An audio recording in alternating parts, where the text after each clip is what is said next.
Good afternoon, and welcome to the 2021 U.S. Open at Torrey Pines. My name is Beth Major, Senior Director of Communications for the USGA, and on behalf of our entire team, we are delighted to welcome everyone to this year's championship. Today we have with us USGA President Stu Francis, Senior Managing Director of Championships John Bodenhammer, CEO Mike Davis, and from our broadcast partner NBC Sports, Dan Hicks. Stu, I'll turn it over to you.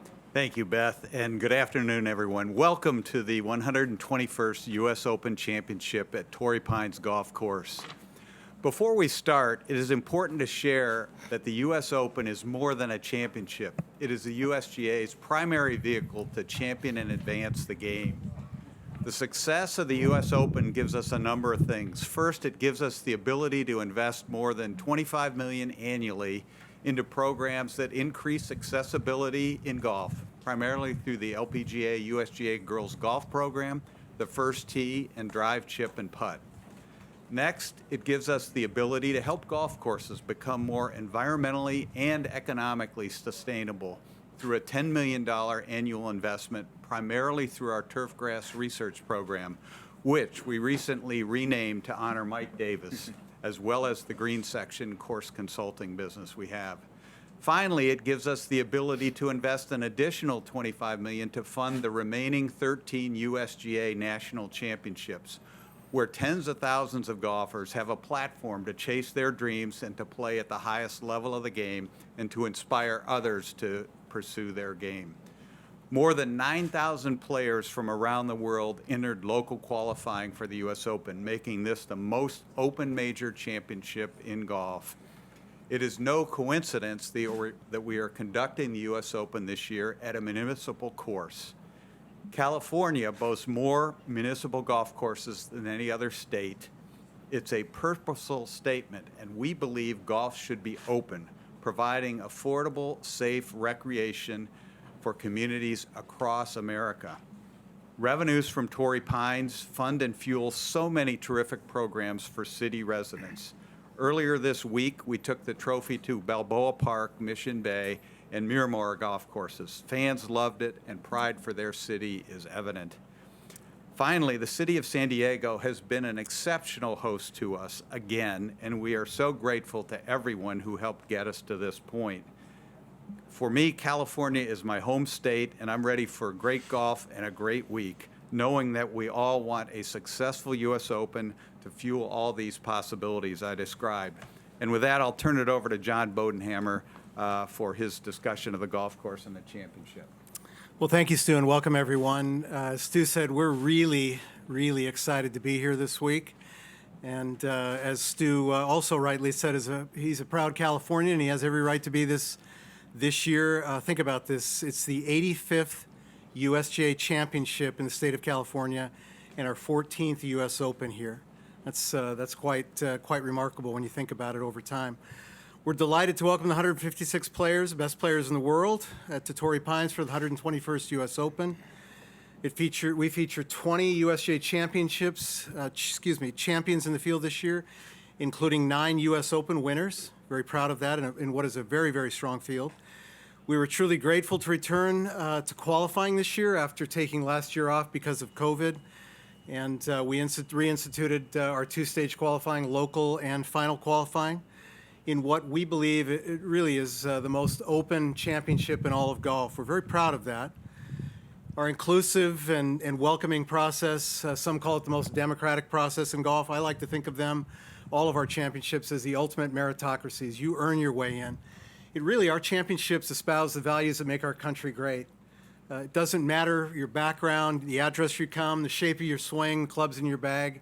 If you can get your ball in the hole, you can play in the U.S. Open. And we're very proud of that, and we have some great players here this year. And we're proud to provide these great players a platform to chase their dreams. And we've done that through a collaboration with our 59 allied golf associations all around the country, as well as our national federation partners this year in Japan, and conducting 108 local qualifying sites. Stu mentioned over 9,000 entered to follow their dream, and then 11 final qualifying sites, which culminated this past Monday, or a week ago Monday, with golf's longest day, where more than 800 attempted to earn a place in this 156-player field. This week's field also features 43 players who will play in their first U.S. Open this year. 18 players who went through both stages, local and final stages of qualifying, and 9 amateurs, including 2 players that were on our Victorious Walker Cup team at Seminole Golf Club a few weeks ago. That would be Cole Hammer and Pearson Cootie, who happen to be teammates at the University of Texas. And boy, can they play. They qualified through Columbus last week. As for Torrey Pines, the USGA always endeavors to take our championship to the cathedrals of the game, the greatest places in our country, and Torrey Pines is certainly one of those. As a 36-hole municipal public facility owned by the city of San Diego, it is truly a wonderful place, a melting pot for all that is good with the game of golf. And Torrey Pines is golf course superintendent. Just a shout out to Rich McIntosh, his wonderful staff, and think about this, 75 volunteers, men and women, that have come from all over the country to be here to volunteer to bring this golf course up to U.S. Open conditions, and really hats off to all of them. They make it all possible. The course conditions are excellent. We think we're well positioned for a great championship going into tomorrow. We can't wait to get balls in the air, and it's going to be another memorable U.S. Open. And on that note, U.S. Open history, I'd like to turn it to my friend and colleague, Mike Davis, to say a few words about that. Mike? Well, John, thank you. Listen, like so many people, I have my memories of 2008 really came rushing back to me. I came out Saturday, and my friend John and the rest of the setup team, I walked all 18 holes, really got a sense of what was planned for this go-around, and it brought back a lot of memories. Listen, when I think about 2008, I think about how wonderful the golf course played. It played like a U.S. Open should. You had to hit all the shots. We tested shot-making skills. We tested your course management. We tested your ability to handle your nerves when it most counts. And I think you've got it set up beautifully for this week, and can't wait for it. I remember doing pairings with Jeff Hall the week before, and literally why we're doing those pairings, I'd gotten a call from Mark Steinberg, who's Tiger's age. He says, Mike, because everybody knew that Tiger was having an issue with a leg. But listen, nobody knew the extent of which he was having this problem. And Mark said, Mike, I need to share with you that Tiger has fractured his leg in a few places. And I said, what? And he goes, yeah, and he's going to try to play, and I would ask you not to share that information with anybody. So I didn't. And at that point, we had, for the first time ever, decided to put world number 1, world number 2, and world number 3 together. And kind of, I didn't tell Jeff, but I said, we're going to take a gamble here. We're going to do it, and who knows whether we're going to get an alternate or not. I remember that week, I officiated Tiger 3 rounds, actually Saturday, Sunday, and Monday's 18-hole playoff, actually 19-hole playoff. And I remember seeing a trait that week that I had seen quite a few times before from him. I think I know I'm the only person with the USGA that had been a part of all 3 of his U.S. Junior championships, all 3 U.S. Amateurs, and to that point, 2 of the U.S. Opens, obviously a third one being in 2008. That trait of almost willing the ball in the hole and doing things is something I'll never forget. And I really, as well as Tiger can strike a ball, the shot-making skills, the athletic skills, it's up here that really has made Tiger different. And that week, knowing he was playing on a leg that was fractured in a few places, the mental fortitude to know at impact you're going to have that kind of pain, and just to say, commit to that shot and do it, I'll never forget it, because just walking with him, the pain he was in. And again, people didn't know that he had a fractured leg. They just thought he had a knee problem. I will also remember, those last 3 days officiating with him. Saturday, we've all seen, Dan, you called it. That back 9, when he eagles 13 with that crazy putt, and then he chips in at 17 for birdie, and then 18 makes eagle. Then next day, we just, in fact, our president, Stu, just this morning, really took that iconic moment of that putt that he made to tie 72 holes and get in a playoff with Rocco. We're commemorating it with a plaque on 18. Then I remember Monday's playoff. So unusual that you have somebody like Tiger with that kind of mental focus. When he gets to the first tee, shakes your hand, good luck, and then you don't really hear from him unless you need something. Rocco, on the other hand, and this is somebody I grew up playing junior golf with in Pennsylvania. He was just talking. He'd talk to a tree if it would listen. And that playoff, to think that went down to the 19th hole and the back and forth, it was just the most interesting thing to be up close, and I'll never forget it. I also remember Tuesday, the Tuesday afterwards, because that's when we were told by IBM that the Monday playoff was the busiest sporting event in the world to date on the internet, the busiest it ever been, and it actually stood for quite a few years after that. That's how much the world wanted to see, and it did follow that. And it also affected, we're told, commerce around the world because people simply weren't doing their jobs. They were watching the playoff. I also, on maybe more of a, for me personally, I was staying here on site in 2008. And I remember I'm an early riser, getting up on Tuesday morning, very early, getting a cup of coffee.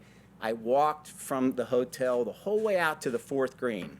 There was a grandstand there overlooking the ocean. And I sat there just by myself for about 30 minutes thinking, I cannot believe I was a part of this. I witnessed history. It's never going to get any better. And I will never forget that moment. I don't have the greatest memory, but that is a moment in time I will not forget. So, 2008 was a moment in time. It was part of history. When we're asked what's the best U.S. Opens ever, you think about that Francis we met 1913, the Country Club. You think about Hogan coming back at Marion in 1950 after a bus accident. Palmer in 1960 beating an aging Hogan and an amateur named Jack Nicklaus, and there's the Pebble Beach Open, certainly Tiger's Open when he won by 15 shots in 2000.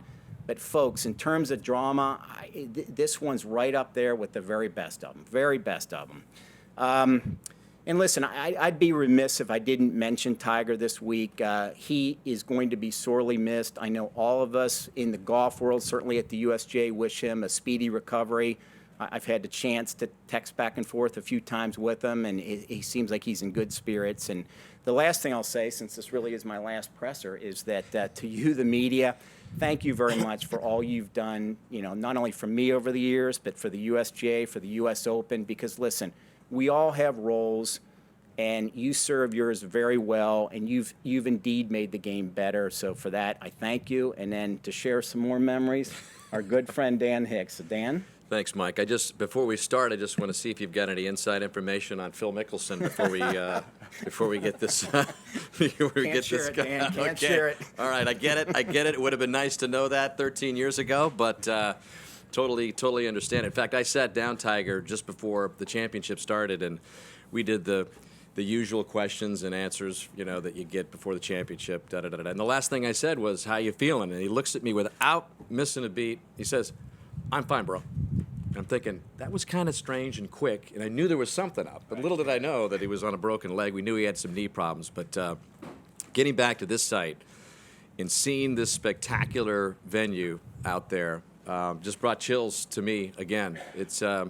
We have had the privilege of doing hundreds of golf events, and I've done a lot of other sporting events besides golf. But mostly golf has been a part of my career and our careers at NBC. A lot of the same guys are still intact. And I was just going through the compound, and we were talking how, of all the events we've done, this is on top of the list. It is number one. And it has a lot to do with what Mike described, and I think part of it as well was the fact that it started with him limping around. And so you knew something was going on. Double bogeys the first hole. He double bogeys the first hole 3 of the 4 days. And you're like, is this guy going to get this done? So anyway, it's a little different from 13 years ago. I think we were on the air for like 30 plus hours of coverage back in 2008. We have, when you add it all up, the feature groups and everybody, it's over 100 hours of coverage. So things have changed a little bit since Tiger did his thing back here in 2008, but it's all for the betterment of the viewer and the viewing experience. we're going to be on the air from the first shot to the last putt every day. In fact, I was looking at the schedule. Paul Azinger and I are going to do a first for us and a first for me. I'm going to be on 3 different networks on, I think it's either Thursday or Friday. I'm going to be on Peacock, Golf Channel, and NBC, all in one 4 or 5 hour stint on the air. So cannot wait for this to start. I get the feeling that it's going to be a pretty memorable week just by the way the golf course is set up. John has done such a great job with his staff, and it's I can't wait to get it going because I think 2021 is going to be pretty special too. Thank you all so much. We will open it up to questions. I have one from the WebEx that I'll start with for John. Last year we announced Golf House Pinehurst, and we gave the indication that we would be considering a more defined rotation of courses for the US Open Championship on a regular basis. Are there any details that you can share regarding those plans at this time? No, there aren't. We have quite a process we go through, and I think for us, it's a priority. We think at the USGA to really take the US Open and the US Open to what we think of as the cathedrals of the game, the very best places to play our championships. And I think the way we think about that is really something that Nick Price said a few years ago on our championship committee. He said, it's important where the players win their US Open, US Women's Open. And so you know what? We've been asking the players, where do you want to win your US Open? And so we've been thinking a lot about that. And we don't have anything to announce today or really in the near future, but we're thinking and talking a lot about it. And I would just say buckle up because there's really some cool things coming. On both, and I would say that on both sides of the U.S. Open and the U.S. Women's Open. Won't be too long, but we've got some more work to do. Question here? John, along those lines, how might a rotation like that impact Torrey Pines? Of course, that doesn't have as much history as some other venues. Obviously, an iconic finish, but is a bit unique in that it is a municipal. I like to think of Torrey Pines, like a lot of places, but Torrey Pines does have history. They have the kind of history you can't buy, you can only earn it, and they have it. I mean, what Mike described and Dan described, it's pretty special. And we love Torrey Pines, and let's see what unfolds this week. I'm not going to speculate on the future, but we love everything about this place. You look, and we're out early in the morning, and you look, as Dan said, the condition of this golf course. Rich McIntosh and his staff here and 75 volunteers have been remarkable. Not only remarkable, they've gone above and beyond the call of duty. Everybody at the city of San Diego. And think about that, just in making sure that we have the safest championship in golf. Health and safety is number one. And everybody from the city to Rich, everybody here at Torrey Pines has been magnificent. We love Torrey Pines. It'll get every bit of consideration it deserves. John, well, just a follow-up to that, not only did we reintroduce qualifying for this year's championship, but we also are able to welcome fans back for this year's U.S. Open. Can you talk about how much that means? Well, I think I'd encourage folks to talk to the players about how much that means. The electricity that fans bring back. I think we all missed fans last year. We'll have 8,000 to 10,000 and maybe a few more, when you consider all the essential workers that'll be on site. And we experienced that a couple weeks ago at the Olympic Club, just having several thousand there. I think the players feed off of that. They want that. And, it is something we're grateful for. We don't take for granted. It wasn't easy. I look around this place and I see 90 days ago, we didn't think we were going to have fans. And now you look around this golf course, and I don't know, where's my friend Reg Jones, to see that we have 6 or 7 grandstands that have gone up in the last couple of weeks. It's pretty remarkable. And, I think about fans and even 10,000. I've had the question earlier today about, California's opening up. Why don't you have 30 or 40,000 people? What we do in building what is essentially a small city, we start 6 months in advance, and it takes a while. And so I think what you see out there for 8 or 10,000 that'll happen this week, it's a remarkable accomplishment. We're going to do it in the safest way that we possibly can, and we're very proud of that. Thank you. Question right behind me, Rex. Mike, you mentioned this is your last press conference, and this is always a weird question, but what would you consider your legacy at the USGA? Rex, when I think about that, I think about what the USGA accomplished, not what I did. I mean, there's just moments in time when I think about, Stu talked about it earlier, about the impact on the game. We've been around for 125 years and have made the game better, whether it's in championships that inspire or activities in governance. what we do with junior golf, what we do for golf courses. So, and I look at it thinking, there's been a lot we accomplished, but every generation accomplished a lot. And I really think about it that way, that, listen, you could sit there and cite a world handicap system, the new rules. I could go on, but I've just been happy to be part of the USGA. I mean, I genuinely mean that, because I can't take credit for any single thing. I mean, it's been a team all along, and we've got, under Mike Wan's leadership coming up, there's a lot of initiatives, a lot of things we'll continue to do for the game. So I'm looking forward to watching the USGA in the future and rooting for it, because we do so many good things for the game. Can I just add to that, Rex? My good friend here, I feel like I need to say something in that regard. 10 years ago, Mike brought me to the USGA. Didn't have to. It'll be one of the great honors of my life. But I'll say one thing that I know about Mike Davis. He's a great human being, and he puts the game of golf first above everything else. Every decision that we've made over the last 10 years, he asks the question of all of us, what is best for the game of golf? And that's how we've made our decisions. And I think that's admirable. I think that's the most important legacy my friends left. Mike, I have a follow-up from the WebEx chat along those lines. One of the biggest missions of the USGA is to grow the game worldwide, as evidenced by participation in the Latin America Amateur and other things. Given that, what does it mean to you to have such an international field this week, including 4 Mexicans, for the first time someone from Peru, and a player from Costa Rica? Yeah, I mean, it's huge. I mean, listen, it is the U.S. Open. It's United States. But this has always been, I mean, you go back to 1900, it's the first year we got the contingent coming over from Scotland and the UK. It's been a global open. It is like John said, we get almost 10,000 people trying to qualify. There isn't an event like that in the world. And, I know John just got some data before this that the strength of field here, unmatched.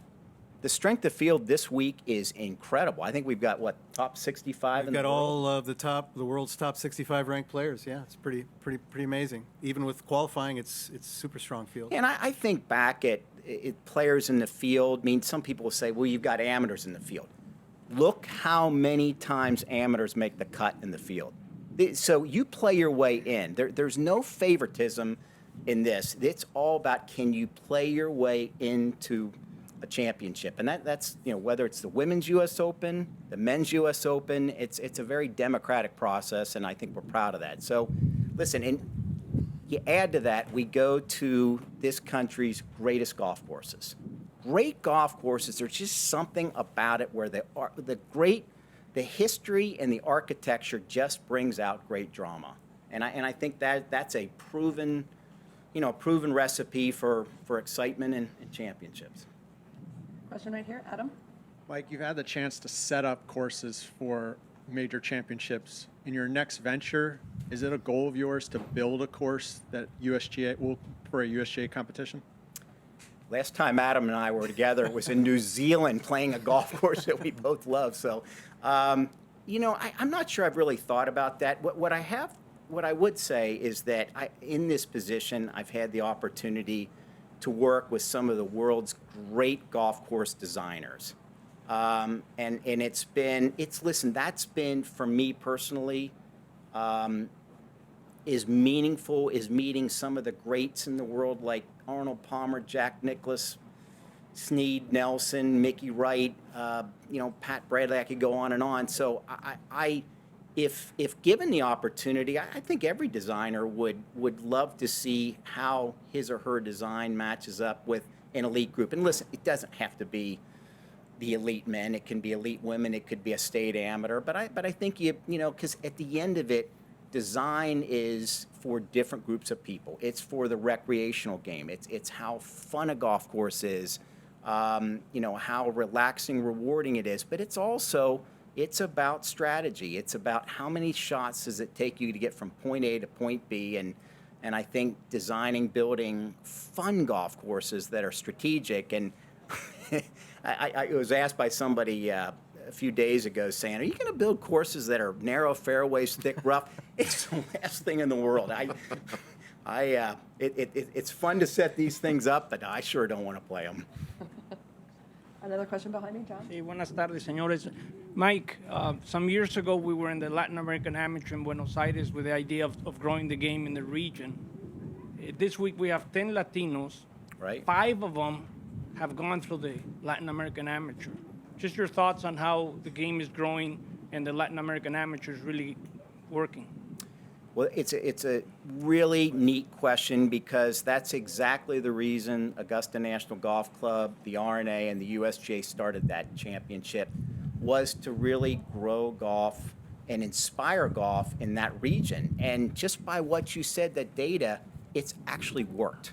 And it will continue to work. And so I think that's, listen, you think about in this country, I'll share some data, but it used to be 1 out of 6 juniors were females.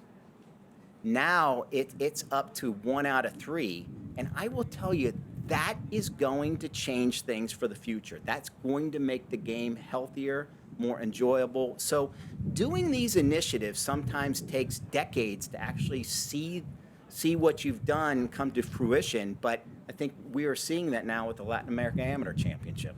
I think we have 2 more questions. First on the far left, Todd. John, I wanted to ask, the ticket sales the last few weeks have been, I guess I'd call them more aggressive. You know, you guys have solicited more on sales. Where are you at as far as what you're going to see on the grounds?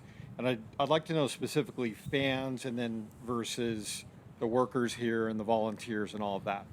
Sure. I think with paid ticket sales will be between 8,000 and 10,000 a day. That's generally where we believe we will be. I think to the essential worker question, and that's players, caddies, vendors, staff, everybody that it takes to really conduct a major championship, it'll be just short of 3,000. So we'll be somewhere between 10 and 12,000, 13,000 will be on the grounds every day. But I think just to have even that limited number, I think to give the scope, I think that's probably 1/4 of what we had last time. But I guarantee you, if you're here on site, it's going to be an amazing experience. You're going to be able to get up close. You're going to be able to watch really some shots you might not otherwise be able to do so. And the most important thing is we're going to conduct it in a really healthy and safe manner. And I'd say again, what our team has done and what Torrey Pines and the city of San Diego have done to create this atmosphere and what is built here is really a testament to what really has happened in the last 2 or 3 weeks. And I think it's remarkable being out there on the course this morning and seeing all of it. It really makes me proud to be a part of the USGA and be here at Torrey Pines. Thanks, John. Thanks, Todd. And actually, we have 2 more. First, go ahead. For John, what makes this Kikuyu rough different from some of the grasses in the previous Opens? Great question. It's harder. It's and what I mean by that, it's just thicker and hardier. It's a thicker blade than, last year at Wingfoot we had Kentucky Bluegrass. It stands kind of straight up and it's a little stickier. It's almost like when you hit it out of this Kikuyu. And we tried to promote as much of it as we could here this year, and I'll come back to that. But it almost feels like you're hitting through leather. Jason Gore was out this morning and was hitting shots out of the rough around the greens, and it's kind of felt like he was hitting it through a piece of leather. It's hard to get through it when that Kikuyu wraps itself around the club. And I think, Rich McIntosh here, I keep going back to him at Torrey Pines. They have done a remarkable job the last 2 years. We had a little bit of a test last year after the Farmers. And the Farmers comes, as you know, in January. But in October, the fall before that, they overseed the golf course with ryegrass. And they've created magnificent playing conditions for the Farmers. That's why they have one of the better fields each year on the PGA Tour. And really have, along with others, have really elevated that event to something very special. You talk to the players. Last year, when the Farmers concluded, Rich came in and cut down all of the ryegrass to really encourage the Kikuyu to come through, and it worked. He did that again this year. And while it was a little bit cooler in the spring this year, we still have seen, and you go out in these fairways, they're all Kikuyu, and you get into the rough on a lot of these holes. We don't need the 6-7 inches. 4 or 5 inches of Kikuyu is plenty. And it's like hitting through leather, I think, and the players know it. And I think this is a type of rough that you'll see. It's a little bit inconsistent. You'll see some Poanya, you'll see some ryegrass, and you'll see some Kikuyu. And I think you'll see some players find some good lies. They'll be able to get the ball up on the green, but you'll also see some that they'll be able to just advance it just a little ways up the fairway.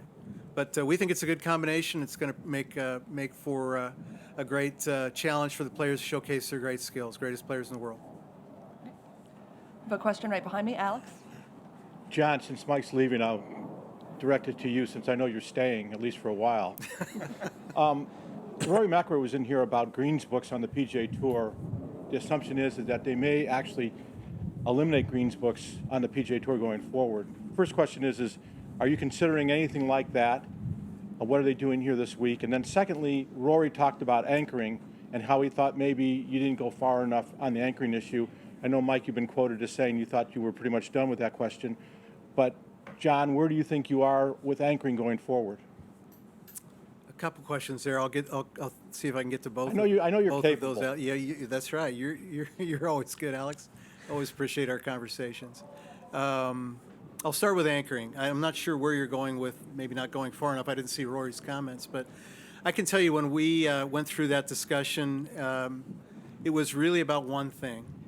It was about maintaining a free swinging motion as a stroke, and really not wanting anything like a club or a hand or a forearm being onto the body anchored. And so that was our foundational principle. And you look at what happens out there now, it's a free swinging stroke. And I know there's discussions about different strokes that are used today. And look, we have a rules process that it never ends. It goes on, it continues. It's an ongoing discussion with the R&A, with the PGA Tour, with the European Tour, with the PGA of America, with all of our stakeholders, and that process will continue. We'll look at all of that as we always do. That's nothing new for us. And I would say the same thing with green books. You know, we created some limitations on size when we did that a few years ago, and you know, we always want skill to be and talent to be the reasons why players succeed. And so again, we look at that closely. And I'll tell you this. We have Jason Gore on our staff now, and a player relations team that we didn't have a few years ago, and we're listening a lot more to players than we ever have before, and really explaining the why behind our decisions like we never have before, and that's proving to be beneficial. And I know we'll do more of that through Jason and through all of us that engage with the players. Could I just follow up? Yeah, sure. If in fact, as you're saying, the input of other groups, if the PGA Tour decided to ban green books, what would be the reason you wouldn't follow suit, since obviously the players have decided that that's something that needs to be done? I haven't seen that, Alex. I'd have to just look at all of that. I think I'd turn to my friend Thomas Pagel, who's here somewhere, to really comment on that. I'm just not close to it as close to it as I used to be. But I think it's just something we'll just listen and see what's said. And as you know, we're very close to the tour, and I know I'm sure those discussions are happening as we speak. Thank you. You bet. You have one more question, Adam? There's a player who would have been here this week if not for getting 3 slow play penalty strokes. I'm just curious if that is a sign of that you're going to be more vigilant in dishing out penalty for slow play this week.